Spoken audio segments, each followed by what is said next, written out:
अस्सलाम वालेकुम बच्चों। क्लास, जैसा कि आपको पता है कि हमारे सेकंड यूनिट का पहला चैप्टर डन हो चुका था। हमने अपने दूसरे चैप्टर की वर्किंग स्टार्ट कर ली थी, नज़म आओ मिलकर पेड़ लगाएं। उसका हमारा दूसरा सवाल है, एक जैसी आवाज़ वाले अल्फाज लिखिए। जैसे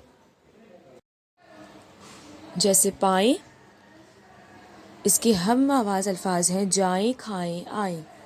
परवान, जवान हैवान नादान। लकड़ी, ककड़ी मकड़ी जकड़ी। यह है हमारा सवाल नंबर 2।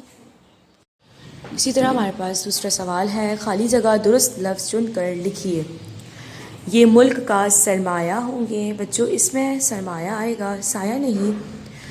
पेड़ हवा को साफ़ करते हैं, पौधे से पेड़ बनते हैं, सबको अपनी मेहनत का फल मिलता है।